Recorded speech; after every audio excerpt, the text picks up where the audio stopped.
Welcome to the G Women Voices of Influence series, where we spotlight women whose voice, work, and impact are shaping the future. My name is Alex Okoroji. I'm your host, and today we're celebrating Joy Green. Now, Joy Green is a woman on a mission to uplift the youths and their families and help them discover their inner lights.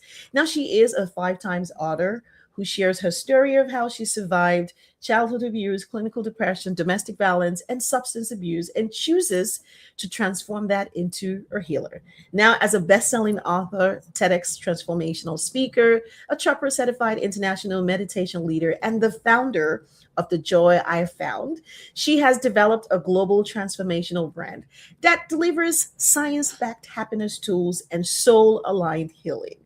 Now, with over 15 years of dedicated service to youth empowerment, she brings her cultivated experiences, scientific wisdom, and heart centered guidance to every stage she steps on. Now, I'm so excited to have you with us here, Joy. Welcome to the Voices of Influence. Thank you so much, Alex. What a beautiful introduction. I appreciate that. It's good to be here. Great. Okay, so we like to sort of tap back into the origin moment, right? We always want to learn what is it that has inspired you to sort of begin the work that you do currently today. Yes, absolutely. It's definitely one of the moments I turned my pain into my passion. And it wasn't through a choice of, oh, okay, I went through this pain. And so now this is what I'm going to create. It was really a space of wanting to heal myself and manage depression, you know, the inability to manage my own emotions and to have healthy relationships and just wanting better for my own self, my children. And so that's really what started about 20 years ago and just continued to grow into what we see now.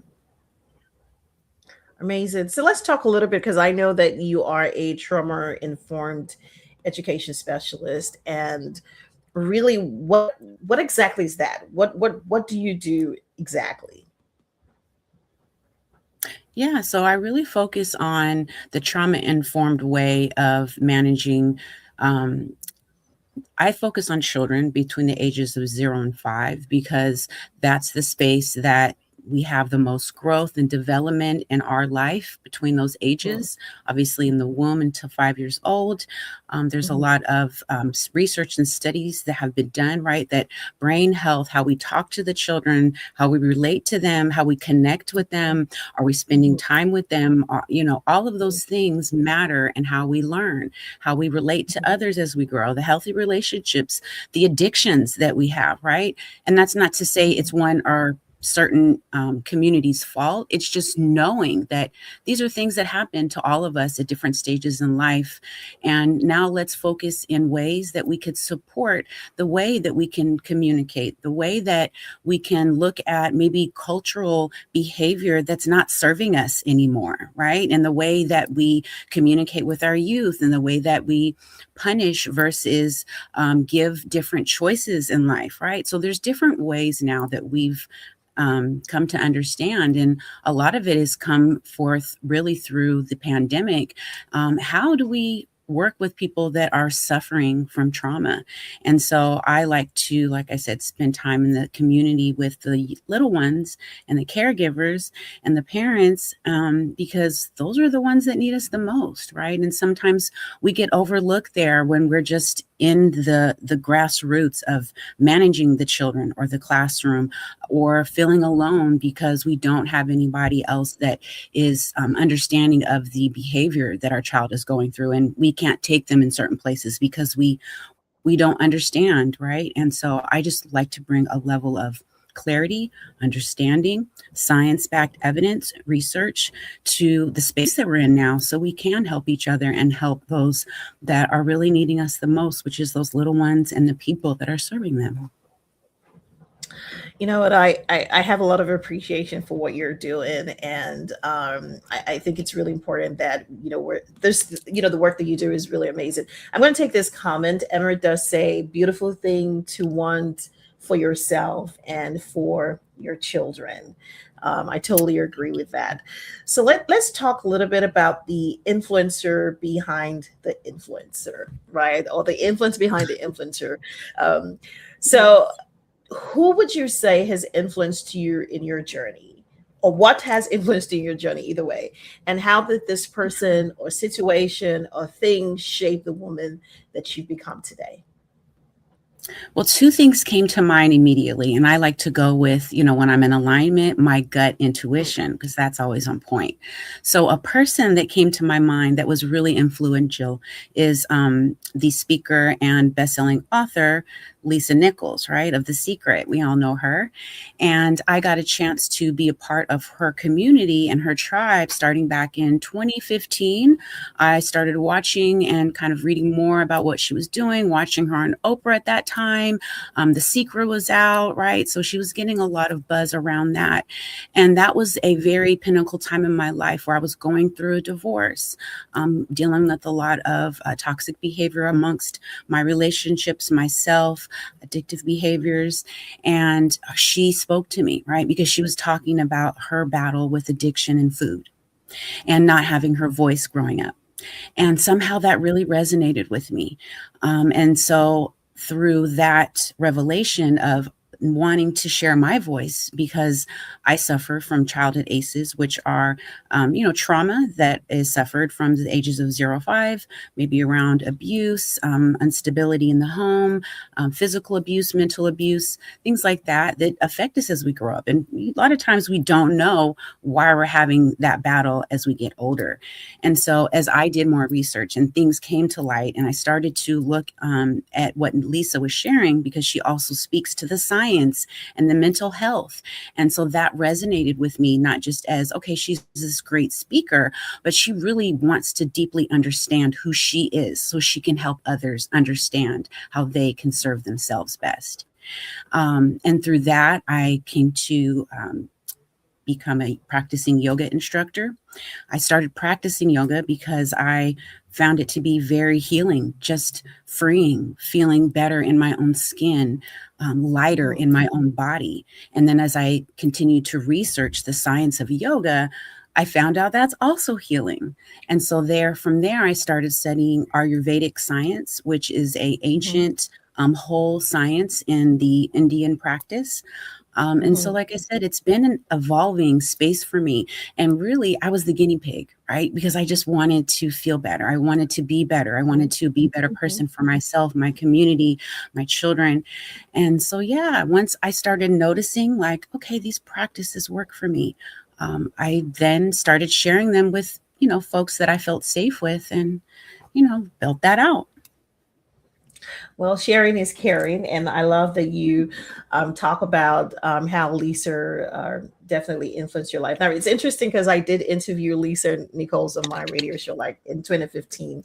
So, but she does a lot of work, and I think that just learning about the people and the things that have shaped you, I believe, would obviously inspire, obviously, our viewers. So let's talk a little bit about impact and transformation now, because the work that you do with young kids and youths and of course their families, right? What would Mhm. you say is the transformation that you create for them, for the people that you serve? So the first thing that I work and envision and intend is a safe space. I feel like that is so very necessary, and the word is oversaturated and not really understood. Creating space, right? And I started hearing that in Lisa's community, and I would hear it and I'm like, create space, like there's space over there, right? What does that mean?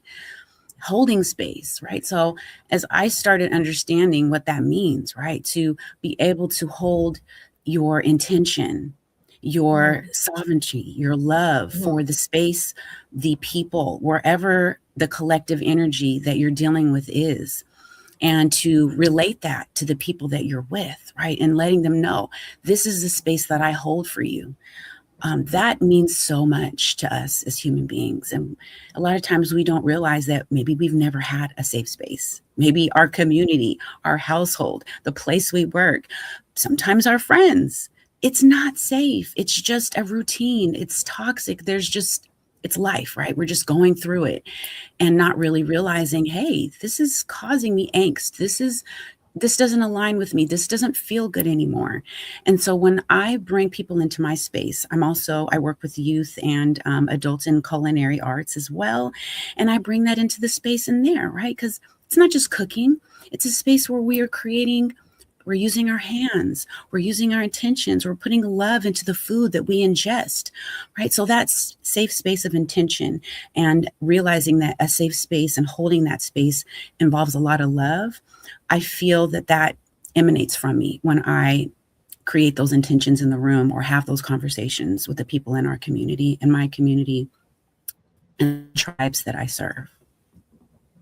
Well, I love how you talk about safe space and creating those safe spaces because, like you said, the word is oversaturated, but it takes a lot of love. Now, I'm going to take some of the comments, and I appreciate our G Women Collective and women supporting us right now.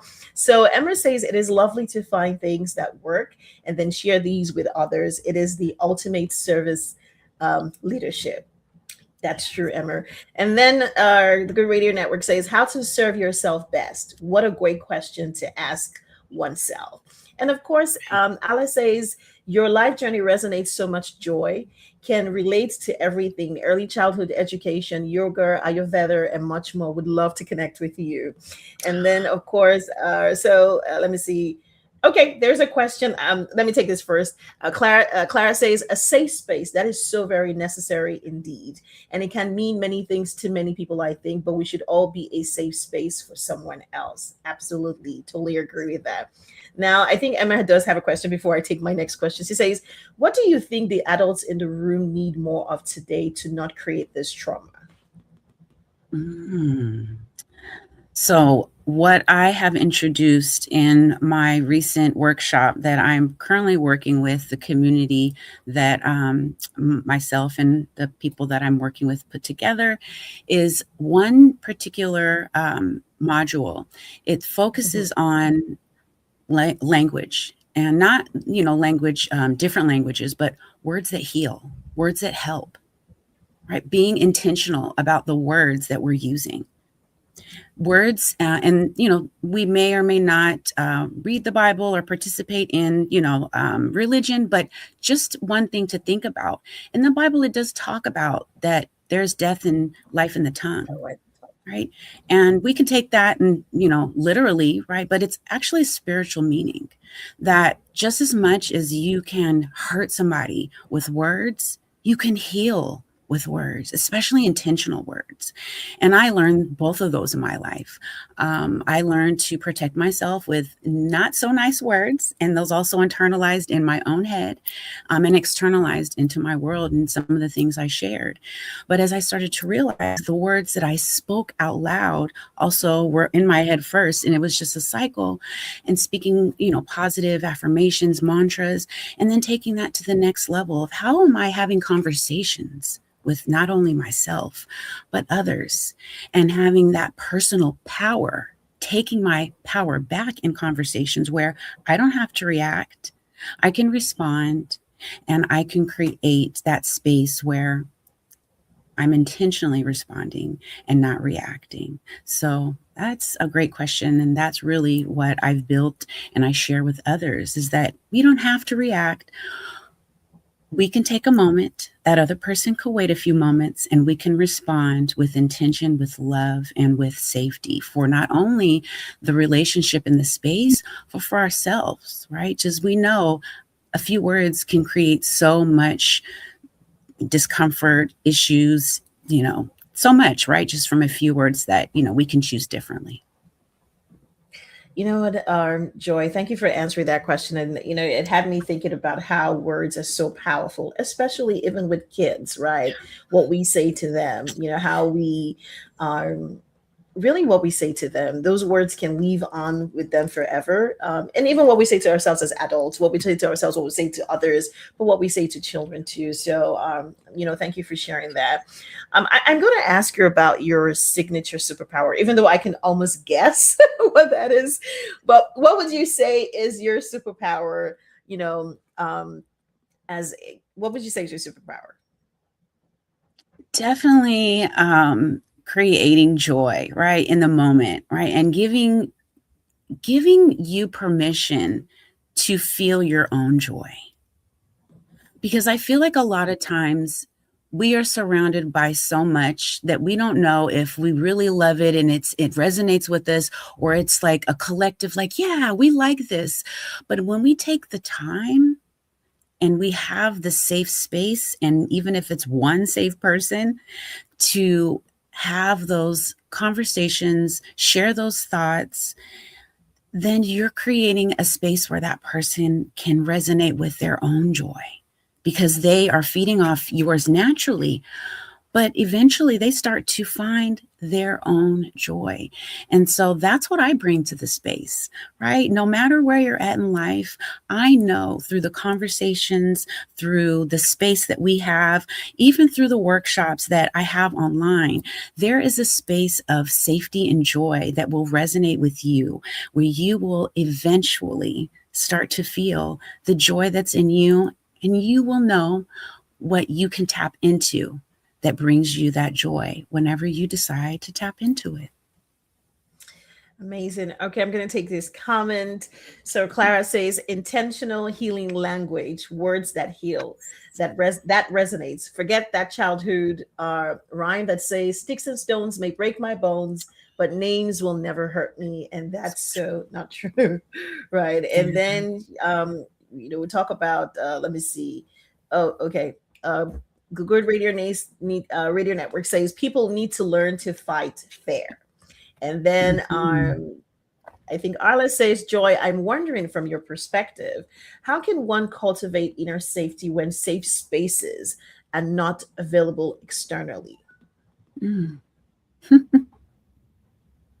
had to take a pause because it's interesting. I'm being asked that question, and I'm currently in that particular environment where the physical space that I see through a lot of my day is not safe. And so I am constantly having to create a sense of safety throughout my day. And so, and I say that lightly because I'm still not ready to talk about it in full. And I know I'm being prepared to do that. But obviously, I'm being asked for a reason. And so it really takes a lot of you deciding to create peace. That's not going to come from your phone, your television. If you don't find safety in the conversations you have with some of the people in your life where you feel that it becomes heavy or that you can't share in ways that feel safe, you need to recognize that first. Because if you don't recognize that, how can you change it? Once you recognize that that's needed, a lot of times it might be locking yourself in the bathroom, putting yourself in a closet, right? Maybe a closet that's, enough space where you can breathe safely, obviously. But just sometimes closing a door where you have a few walls around you, um, going to a safe location, nearest restaurant or a place that has a bathroom that allows public people to come in, going inside and closing the doors. And I say this, as much as it might sound funny, it's absolutely needed. A park, right? Where you have nature, the beach, um, just places in nature, the ocean waves, the minerals in the water, those are healing to our amygdala. And so those are all spaces, as I named them, that I've had to create my own silence, my own peace in, and meditation, deep breathing, listening to guided meditation, right? Just closing your eyes and listening to what you know is safe and feels resonating with your soul. Um, we have to recognize what we need. And it's not the same for everyone, right? So those are just things that I have personally had to cultivate in the last almost a year now. And so I'm passing that on because it's not easy.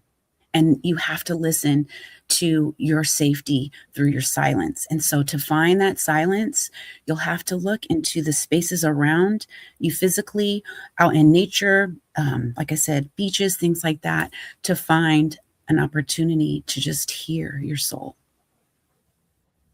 Thank you for sharing that, Joy. For me, I have a happy playlist.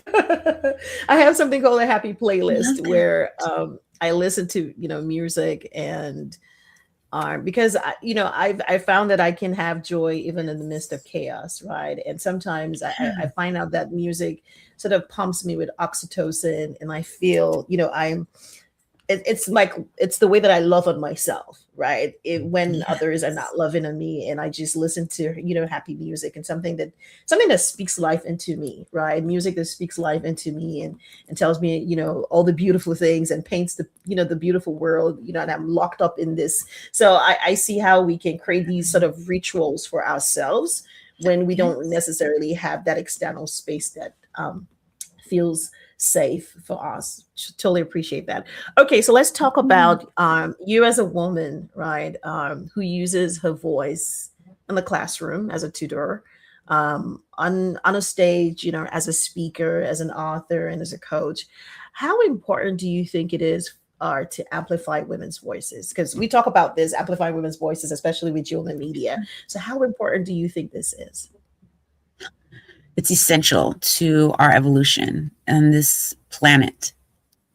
It is so important because much of the history in the books are written by men. The published, right, the stuff that's in the curriculum, that's in the schools, much of it, not all of it, much of it. And so we need to bring this platform to the helm so that we can start to create records, history, transcripts of what we are doing for not only ourselves, for our immediate generations, but this is for our future generations. This is for that space that is now the Aquarius space, right? The changes, the new space that we all want to be a part of, right? That we envision as a collective here in the G women space. So yeah, we it's happening. Yes, it is. So I'm just Yeah. going to take some of the comments. So I think Emmer says, with your superpower, you have the perfect name, Joy. And then Clara says, yes, you have to recognize what you're missing and what you need before you can seek it, or even maybe create it. And then I think, who says this? Oh, Clara says a happy playlist is such a great idea. Okay, so let me see. The Good Radio Network says music is so powerful. I think it is. I think it's the quick one thing I can reach out to immediately, that I don't have Michael to keep. I Jackson don't. is my fave. I can reach out to immediately, and immediately changes my mood. Immediately just turns shifts things for me, energetically. So that's something that I pretty much tap into. So, before Yes. we wrap this up, let's talk about, one final message. So, if what message would you share with a woman who's ready to step into her own influence, right? Given all of your experiences and the things that you've been through in life, what message would you give to women that are listening right now, or will catch the replay, um, so that they can step into their own influence? Absolutely. So I'm also going to give a shout out to my sister and a dear member of our community and partner, Dr. Alana Sharps. And when I'm saying her name, it's with the most love and admiration because she's been one of the women that has held me up with safety, love, and unwavering grace through this last year. And she knows exactly what I'm speaking to. You have to have that woman. And sometimes we have a great circle of women, but we don't necessarily have that deep sense of safety where we can strip away everything, everything, and talk about the stuff that nobody else is ready to hear, especially Hmm. at this stages in our life.